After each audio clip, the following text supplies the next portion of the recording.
Bonjour à tous, on arrive donc à notre 8e édition des DGENR. Donc c'est notre rendez-vous mensuel qui parle du développement des énergies renouvelables en région Grand Est. On a 3 associations qui animent ce DGENR, l'Agence locale de l'énergie et du climat des Ardennes, Lorraine Énergie Renouvelable et puis Alter Alsace Énergie. Aujourd'hui, le sujet qu'on vous propose de traiter pendant une bonne demi-heure, voire 3/4 d'heure, c'est l'énergie citoyenne dans les projets d'envergure. Donc, le but de cette session, ça va être de montrer que les projets de grande taille, les projets dans lesquels on parle de co-développement, peuvent être aussi avec l'implication des collectivités et des habitants. Ça ne reste pas uniquement des projets réservés aux développeurs d'énergie renouvelable. Et donc aujourd'hui, on aura comme témoin Olivier Yob de la communauté de communes Terre-Touloise qui viendra vous présenter le premier projet de parc solaire au sol citoyen du Grand Est. À Écrouves, avec le développement, en co-développement avec plusieurs acteurs des énergies renouvelables, dont Énergie Partagée, Énergique et la SEM CIPENR. Alors, je fais une petite introduction pour rappeler ce que c'est que les projets citoyens. Dans les projets citoyens, on considère que les acteurs locaux gouvernent et investissent dans le moyen de production. Donc, sur la gauche de votre diapo, vous retrouvez tous les acteurs locaux qu'on peut recenser sur un territoire, collectivités, habitants, acteurs locaux, ça peut être des entreprises locales, des clubs d'investisseurs, etc. Ces acteurs-là, quand vous suivez la flèche qui va vers la partie centrale, ont un droit de vote, donc participent à la gouvernance et participent à l'investissement de la société de projet qu'on va créer pour exploiter un parc éolien, un parc solaire au sol, des toitures photovoltaïques, ce qui leur permet d'avoir une maîtrise sur le projet et puis bien sûr de le financer. In fine, notre unité de production va permettre de dégager des revenus via la vente directe de l'énergie, voire parfois maintenant de plus en plus via l'autoconsommation également. Et le but, ce sera de générer des bénéfices pour les actionnaires locaux. Voilà à peu près le schéma classique d'un projet citoyen. Et on pourrait le distinguer très rapidement avec le volet participatif, en disant que dans le volet participatif, vous allez pouvoir participer à la dette du projet et non pas à l'investissement. Donc, en gros, vous faites office de banque, vous ne prenez pas part aux décisions. Et donc, cette nuance entre dette et capital est très importante. Quand on a du capital, on est sur un projet citoyen. Quand on a la dette, on est plutôt sur du financement participatif. Alors, qu'est-ce que ça implique des projets d'envergure? Ça ne veut pas dire grand-chose. Donc là, j'ai rajouté cette diapo pour expliquer ce que ça peut être. Un projet d'envergure, c'est souvent un projet, en tout cas sur le co-développement et les projets d'envergure. Moi, je définirais ça par des projets qui ont plus d'1 million d'investissements et surtout des projets dans lesquels on va avoir une multiplicité d'acteurs qui viennent contribuer au développement d'un projet. Qu'est-ce que je dirais pour un projet qui ne serait pas de grande envergure, on pourrait citer les modèles des toitures photovoltaïques qui sont menées par exemple par des centrales villageoises. Souvent, on est sur des coûts de 100 000 euros, 300 000 euros, 500 000 euros. Et ces projets-là ne nécessitent pas ou très rarement du co-développement. C'est-à-dire qu'on arrive à le faire soi-même avec notre centrale villageoise. Et on n'a pas besoin de s'entourer de partenaires financiers autres que la banque ou de partenaires techniques qui viennent contribuer au développement du projet. Sur des projets de type parc au sol ou éolien, c'est un peu plus rare d'avoir des collectifs qui mènent 100% le projet eux-mêmes, ça arrive quand même, hein. Mais en tout cas, on va plutôt parler de co-développement, donc en réunissant plusieurs acteurs autour de la table pour réaliser les études techniques, assurer le financement, suivre le chantier et mobiliser les acteurs locaux pour avoir un modèle citoyen. Un des moyens de connaître aussi ces projets d'envergure en France, c'est très simple, vous pouvez aller sur le site d'Énergie Partagée, vous avez une carte des projets. Et sur cette carte, vous pouvez trier en fonction des filières. Donc, par exemple, en prenant les projets éoliens, vous serez forcément sur des projets d'envergure parce qu'on n'a pas de projet citoyen avec des petites éoliennes. Donc, on a forcément des projets à plusieurs millions d'euros. Donc, ça vous permet de visionner sur la carte l'ensemble des projets qui sont de grande taille et qui sont citoyens parce qu'ils sont labellisés par Énergie Partagée. Et un autre moyen de voir ceux aussi qui sont de grande envergure ou qui ont nécessité une multiplicité d'acteurs pour être financés, c'est de trier ceux qui ont l'investissement d'énergie partagée. Il y a de très rares projets de petite taille avec investissement d'énergie partagée, mais la plupart des autres projets, que ce soit des parcs au sol, des réseaux de chaleur, qui ont le financement d'énergie partagée sont en fait avec du co-développement et sont des projets à plusieurs millions d'euros. Et donc, pour vous expliquer pourquoi on a choisi aussi le projet du parc au sol d'Écrouves, donc c'est notre premier projet citoyen qui arrive en Grand Est. On a un autre projet très intéressant à Katzenthal, mais qui est pour l'instant implique uniquement des acteurs publics et un développeur. On n'a pas pour l'instant de collecte de fonds auprès des citoyens. Donc, c'est les deux projets les plus avancés. Katzenthal est déjà en exploitation. Et le projet d'Écrouves, on le verra avec le calendrier du projet, est en phase de construction. Voilà. Donc, je vais laisser la parole à Olivier Yob et je vais tourner l'écran pour qu'il intervienne. Il est vice-président à la communauté de communes terre-touloise et on vous laisse un bon quart d'heure pour témoigner sur le projet. Ouais, bonjour à tous, bonjour à toutes. Rapidement, je me présente, Olivier Yob, donc comme Sylvain l'a dit, vice-président de la communauté de terre touloise et en charge de la transition énergétique. Une communauté de communes en plein est de France, sur un territoire en cours de reconstruction après avoir subi dans les années 2008-2010 des départs d'industriels importants nommés Kleber et donc cette communauté de communes est en reconstruction et en recherche de valorisation de l'ensemble de ce potentiel, de ces différents potentiels.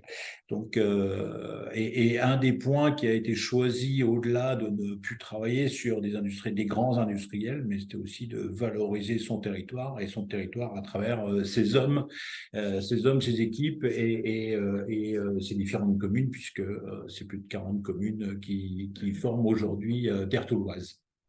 On peut passer de diapo.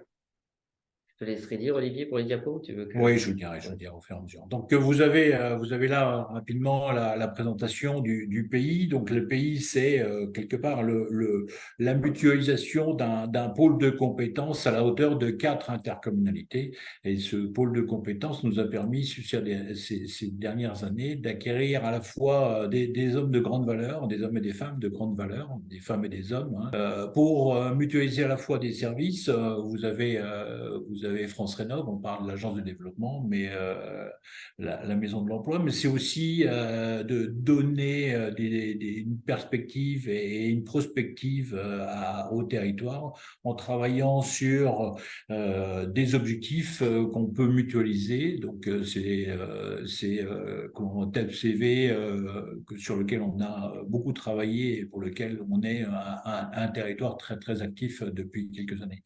Ces 4 intercommunalités sont de surfaces de typicité totalement différentes. Elles sont vraiment entre des très rurales et un peu plus urbaines. Donc, c'est ce mixte qui nous permet aujourd'hui d'élaborer des programmes et travailler sur des thématiques, que ce soit la santé, que ce soit l'alimentation sur le territoire, des modes d'alimentation ou des circuits courts, mais aussi travailler sur une valorisation du territoire pour en faire un territoire à énergie positive à l'horizon 2030. Vas-y, vous pouvez passer. Donc, notre démarche sur le photovoltaïque a été simple en soi. Une démarche, il est clair que tout le monde est sollicité par des développeurs ces dernières années, développeurs qui vont valoriser des secteurs qui seront les plus rentables financièrement et les plus accessibles financièrement.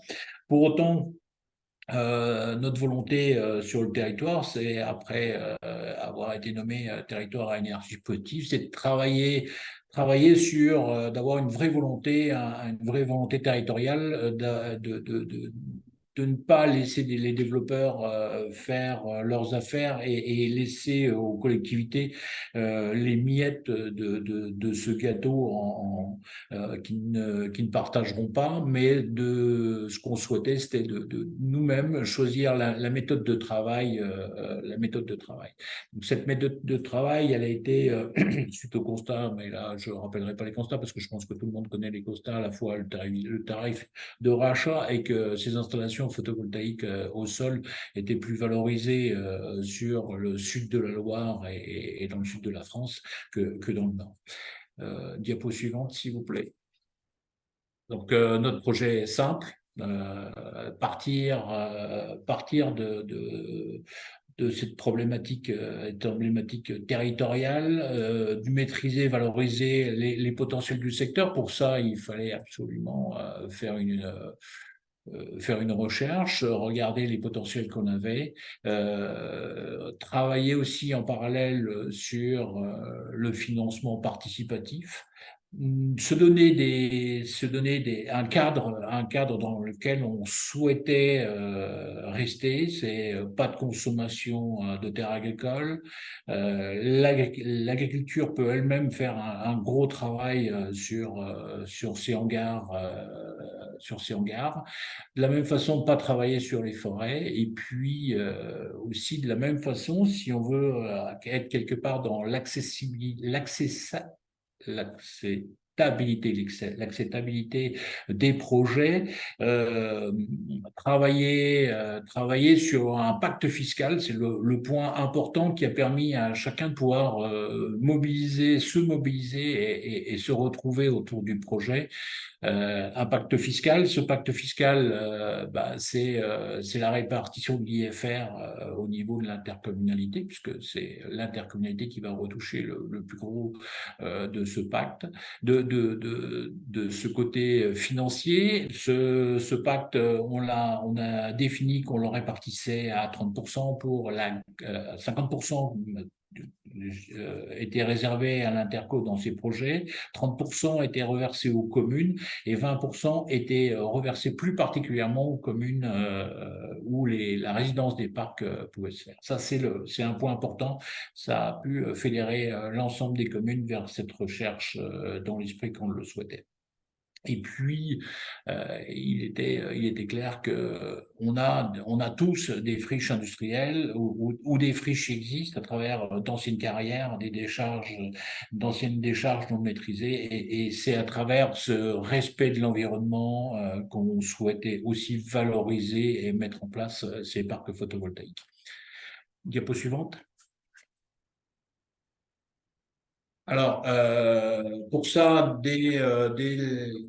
nous avons lancé un appel à projet, à la fois avant que les grands leaders fassent leur affaire, comme je l'ai dit tout à l'heure, dans le secteur. Donc, avoir une culture commune. Il nous fallait, pour les gens qui travaillaient sur ce point, avoir cet esprit que dans la définition même de comment allait fonctionner un parc, comment se structurer un parc, comment se raccorder un parc, il fallait avoir une culture commune, et puis définir un cahier des charges qui soit totalement partagé. Nous avons questionné des candidats, nous avons réalisé bien sûr un jury, une équipe locale, et à la fois de techniciens du pays, de l'intercommunalité, des intercommunautés, mais aussi des élus, et nous avons sélectionné 2 développeurs avec lesquels nous avons travaillé dans une première phase, donc le groupement Emercop Nord-Est et SPI ainsi qu'Énergie Partagée et Agrégat, et puis EDF Énergie Renouvelable, voilà, qui est un grand faiseur. Pour autant, on s'est aperçu qu'entre les grands faiseurs et le groupement que je citais précédemment, on avait très peu de différences, puisque les compétences sont réellement là dans ce groupement. Donc, 2 phases pour le repérage de ces sites. On avait potentiellement, nous, fait un travail en amont avec l'ensemble des communes et des intercos. Donc, on avait 21 sites potentiels. 3 étaient présélectionnés, mais sur lesquels on avait déjà travaillé. Et puis, voilà, il reste encore 6 à 8 sites sur lesquels quelques études sont lancées et sur lesquels on travaille.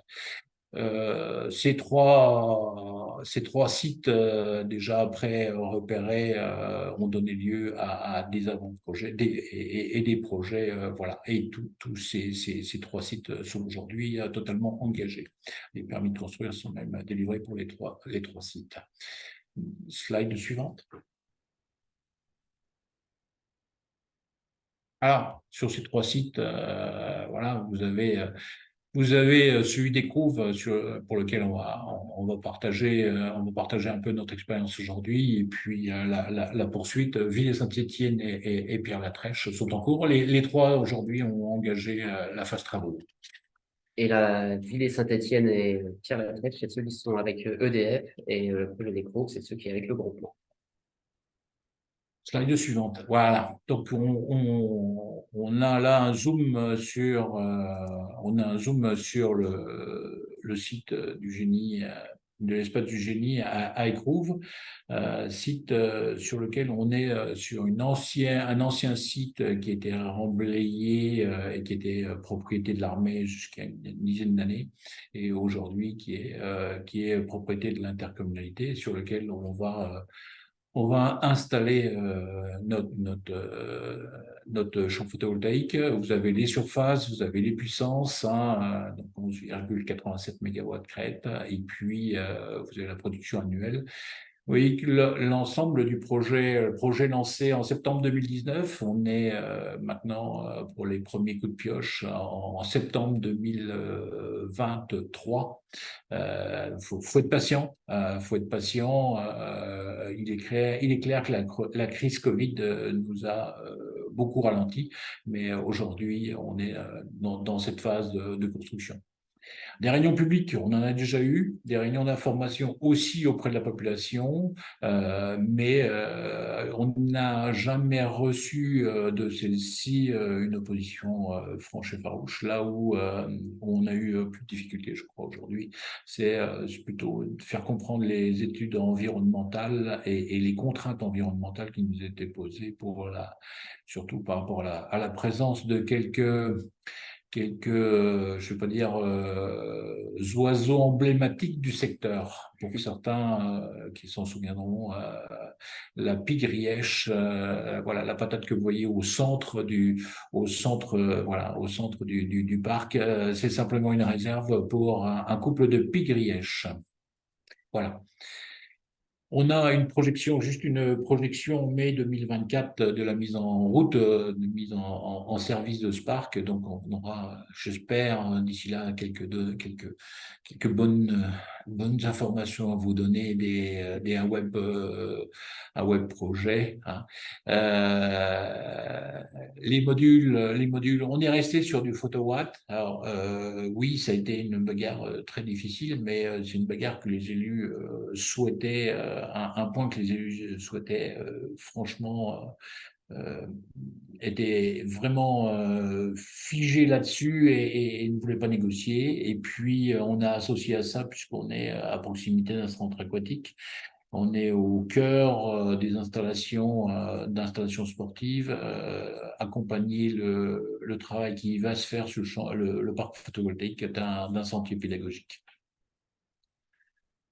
Slide suivante. Alors, à la gouvernance, un comité de pilotage et un comité de pilotage avec vraiment à la fois des développeurs, la mairie, le pays et le PIC, donc là, comme Terre Touloise, vraiment quatre éléments moteurs. Quatre éléments moteurs pour la constitution vraiment de ce groupement et la réflexion complète de ce groupement.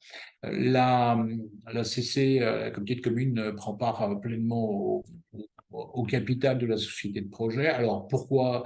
Parce que je crois qu'aujourd'hui, tous les élus sont plus que persuadés et ils veulent ne pas laisser les choses se faire sans aussi y participer et être pleinement en responsabilité. Ça, c'est important.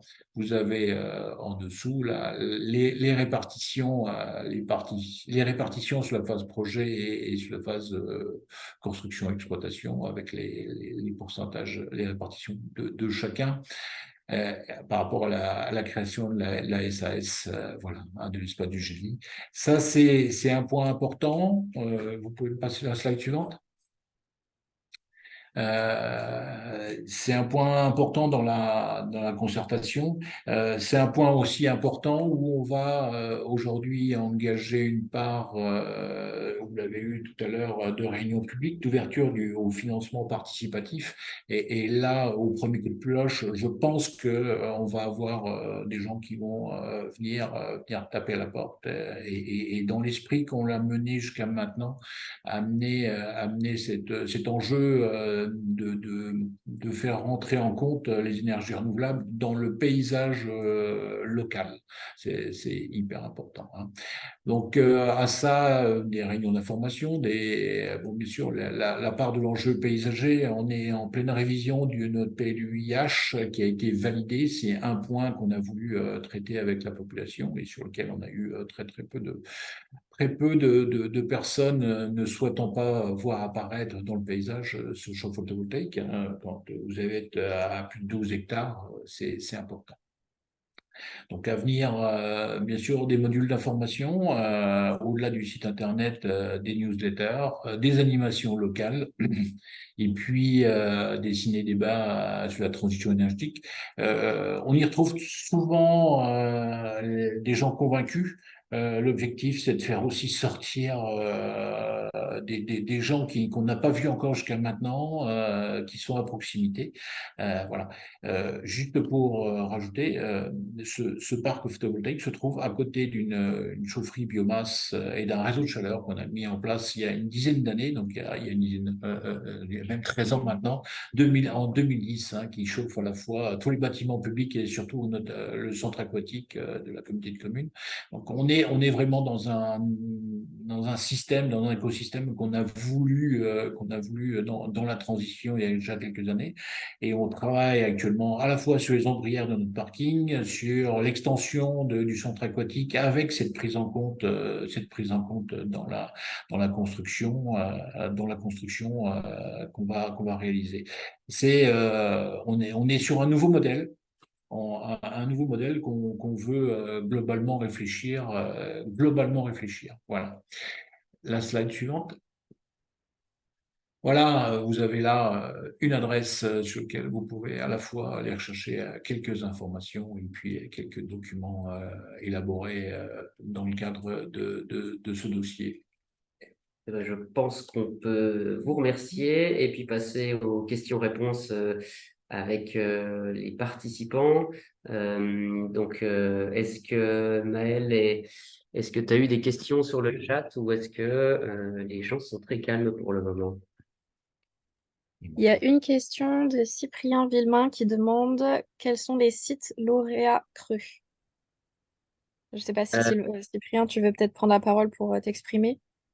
Si c'était au tout début de la... Pardon, je vais laisser Cyprien, oui, Oui, mais c'est... bonjour à tous. Oui, il y a tout, oui, je voulais juste savoir ce que c'était concrètement que les sites lauréats créent. Voilà. Oui, c'est À quoi donc ça correspond. des sites de production d'énergie renouvelable qui candidatent à la Commission de régulation de l'énergie, donc à l'échelle française.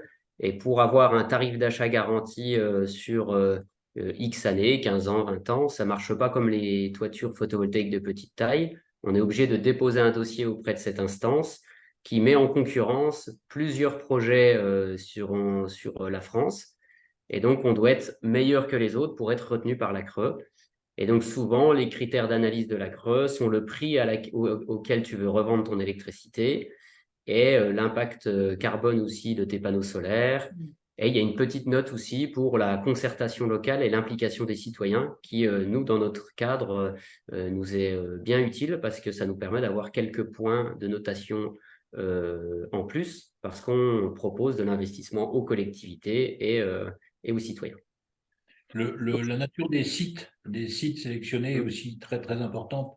Si vous êtes sur un site déclassé, vous n'êtes pas sur une terre agricole, sur une forêt, sur un site déclassé, une ancienne décharge d'ordures, un site de remblaiement, une carrière où il n'y a pas d'enjeu environnemental, voilà, c'est Ou clair que agricole. vous capitalisez aussi quelques points supplémentaires. Et donc, c'est la globalité de ce chiffrage, de cette note qui va permettre de classer votre projet dans les projets les plus valorisés et ceux qui vont être le mieux dotés. Et sur le projet d'écrou, il me semble qu'on a eu une candidature sans être retenue et que la deuxième était passée. Et ces candidatures ont lieu tous les, je sais plus, je crois que c'est 3 mois, 4 mois, quelque chose comme ça. Donc, quand on dépose son dossier et que malheureusement on n'est pas retenu, on peut recandidater après. Mais on a des fois des projets qui bloquent comme ça pendant 4 ans, 5 ans. Il y en a un en Lorraine, notamment vers Badonvillers, qui a mis 5 ans à sortir comme ça. Donc, sont concernées les installations de plus de 500 kilos, c'est ça? Oui, pour l'appel d'offres creux, tu as une taille minimum, je crois que ça doit être 500 ou à vérifier. Je crois que les petits parcours sol, à partir de 300, tu as un seuil, mais à vérifier. À partir de 300, tu passes un seuil où tu dois passer à la creux, je pense. Si mes Et collègues le peuvent prix de compléter dans rachat le- moyen? Alors, sur le projet-là, je ne l'ai plus en tête, mais j'aurais dit dans les 60, je crois qu'on était à 62 dans les eaux-là. Ok, Donc, ça doit être 62. Alors, les unités, que je ne me trompe pas, euros du mégawattheure, je pense que c'est 62. Voilà. très Et bien, les autres merci. projets, pardon? Alors, j'ai dit, Ok, merci Cyprien. D'autres questions, Maëlle? Je n'en vois pas pour l'instant. Par contre, je vois pas si des gens lèvent la main éventuellement dans le chat, comme j'ai le partage d'écran. Mais en tout cas, en tout cas, sur le chat, il n'y a pas d'autres questions. Ah, peut-être que si. Alors, une question. Quelle est la position de la Comcom par rapport au solaire flottant? Oh, est-ce que vous avez des projets solaires flottants? Alors, c'est une question qu'on s'est posée, sachant que dans le secteur, on est sur la Moiselle et on est sur les boucles de la Moiselle qui a été valorisée depuis des années sur la valorisation des granulats. Il est clair que on est dans des zones d'inondation. Et ces zones d'inondation ne nous permettent pas de réfléchir et de raisonner, puisqu'on peut être sur des crues qui nous permettent pas de sécuriser ce type d'installation. Donc aujourd'hui, on est en pleine réflexion sur la valorisation des granulats. Je suis désolé, mais c'est aussi une valeur du territoire et quelque part, on ne doit pas euh, engager, gérer nos ressources. C'est une vraie ressource locale. Donc, on doit la raisonner, mais cette problématique d'inondation nous limite fortement. On ne se trouve pas en Alsace ou sur certains secteurs qui pourraient être valorisés parce que le débit de la Moselle est régulé. Non, on est sur des secteurs plutôt en crainte sur des fortes inondations. Mais vous avez eu du démarchage là-dessus ou pas du tout? Pour l'instant, tous les démarchages qui ont eu lieu n'ont pas donné lieu à une valorisation au vu des contraintes générées, puisqu'on peut avoir des sablières qui se trouvent sous plusieurs mètres d'eau. Donc, voilà. Le PPRI nous met en éveil sur ce point qui risque d'être problématique pour nous. Ok, pour le photovoltaïque flottant, d'ailleurs, je vous invite à regarder sur la carte de France des projets citoyens. Il y a notamment un projet citoyen flottant dans le sud de la France qui doit s'appeler Oméga 1, je crois. Donc, ceux qui sont curieux et qui veulent aller jeter un œil à ça, ils peuvent y aller. Et je vous invite aussi à consulter la charte des projets photovoltaïques qui a été rédigée par Énergie Partagée, qui donne, selon Énergie Partagée, les lignes de bonne conduite et les lignes rouges à ne pas franchir, notamment sur l'agrivoltaïsme et puis sur le montage de ces projets photovoltaïques au sol. Mais je crois qu'ils mentionnent un petit peu les projets sur les cours d'eau aussi. Alors, s'il n'y a pas d'autres questions, j'en profite pour vous proposer des ressources en attendant que d'autres questions surviennent. Si vous voulez continuer à creuser, c'est la question des projets citoyens, je l'évoquais en introduction. Je vous invite à consulter la carte des projets citoyens. Il y aura un lien, mais vous le retrouverez sur le site d'Énergie Partagée. Ça vous permet de filtrer par filière, donc éolien, méthanisation, réseau de chaleur, photovoltaïque. Vous pouvez trier ces projets et voir lesquels existent en France. Vous pouvez aussi les trier par phase d'avancée. Donc, par exemple, émergence, développement, exploitation. Donc, vous pouvez trier, par exemple, l'éolien en exploitation et vous verrez tous les projets en France qui fonctionnent aujourd'hui. Et puis, on l'a évoqué aussi au tout début, souvent, ces projets d'envergure nécessitent du co-développement. Ce n'est pas systématique, mais c'est assez régulier. Et vous retrouverez beaucoup de ressources sur le co-développement sur le site d'énergie partagée à nouveau et sur notre site également du réseau Géclair. Vous trouverez notamment une note de synthèse qui vous donne quelques éléments techniques pour savoir comment construire un co-développement réussi qui défend bien l'intérêt de chacune des parties. Et pour faire la transition sur ces ressources, sur comment on se forme, eh ben, avec le réseau Géclair, on propose aussi des formations. Vous retrouvez tout un catalogue de formations en ligne que vous pouvez nous demander. La dernière en date étant au mois de juin, qu'on a animé sur le co-développement, justement. Et c'était à Champenoux. Et donc, on peut reproduire des sessions un peu partout en Grand Est. Je surveille l'heure. Il est 12h38, on peut encore se laisser 5 minutes s'il y a d'autres questions, mais sinon on va vous laisser déjeuner, parce qu'on se donne toujours comme limite grand max 12h45. Est-ce que tu vois d'autres questions, Maëlle? Ah oui, tant qu'il n'y a pas d'autres questions, je continue. Les prochaines dates, les prochains rendez-vous, donc toujours à noter dans vos agendas. Le prochain, c'est le 9 octobre. On va parler de co-développer un projet éolien. Donc on verra que ça peut être citoyen ou non, ça peut être aussi public-privé, sans implication des habitants. On peut avoir différents modèles. Le 13 novembre, ça sera les retombées économiques locales des projets ENR de territoire. Le 11 décembre, ça sera la géothermie en Grand Est. Et puis, pour 2023, on profite de ce rendez-vous aujourd'hui pour vous proposer de nous envoyer vos idées. On en a listé déjà une bonne dizaine, mais on se dit que ce qui nous intéresse ne vous intéresse pas forcément. Donc, vous avez peut-être d'autres sujets que vous voulez avoir à mettre en avant. Ah oui, c'est 2024. Je vois que... Merci, Olivier. 2024, donc vous pouvez contribuer au programme pour les 12 mois à venir. Sachant que c'est plutôt 11 mois à venir parce que le mois d'août, on fait une pause sur les déjeuners. Voilà. Merci pour votre attention. Et Maëlle, si tu vois d'autres questions, c'est le moment ou jamais. Oui. Sinon, Il y en a une, du coup, j'imagine, par rapport au parc d'Écrouves, qui demande comment se passe la collecte d'épargne pour les citoyens. La prise de part est directe ou intermédiée par Enercop. Bonne question. vous voulez que j'explique un peu? Alors, alors, au tout début du projet, c'était la diapo avec les camemberts de financement. On laissait la place aux collectifs citoyens d'arriver. Voilà, quand vous êtes sur la gauche de la diapo, il y avait une possibilité d'effacement que vous voyez en blanc, l'acteur public ou acteurs citoyens. Et à l'heure actuelle, ce qui s'est passé, c'est que la communauté de communes tertouloise a pris, vous avez déjà pris combien de capital, vous savez le montant? 100 000 euros. Donc, il y a 100 000 euros de pris par la communauté de communes tertouloise en direct, donc là, sans intermédiation. Par contre, les habitants sont intermédiés, donc c'est-à-dire qu'ils vont passer par une structure qui les représentera dans le projet. Et ça pourra être énergie partagée ou énergique. Donc, c'est Enercop Nord-Est, mais le nom maintenant, ça s'appelle énergique. Donc, les habitants pourront passer par ces deux moyens de collecte. Et on a un précédent en Grand Est, on a eu le parc éolien des Ailes des Crêtes qui a eu le même fonctionnement. Parce qu'on se demandait si deux organismes n'allaient pas se faire concurrence, est-ce que les gens allaient choisir plutôt l'un plutôt l'autre? Et a priori, la synergie est plutôt constructive. Donc, les partenaires financiers qui nous lancent cette collecte sont plutôt rassurants sur ce point-là. Et donc, en communication vraiment officielle, on a préparé la population, mais il n'a pas été encore rendu vraiment public. Pour trouver l'info, il faut vraiment la chercher pour l'instant. Il faut tomber sur les sites d'énergie partagée et d'énergie. Mais ça sera notamment aux prochaines réunions publiques, je crois qu'on a en octobre. Voilà, octobre-novembre, on a une réunion publique où là, on officialisera ça. Et maintenant que les travaux ont démarré, ça devient concret et visible, je pense, pour que la collecte se lance dans de bonnes conditions.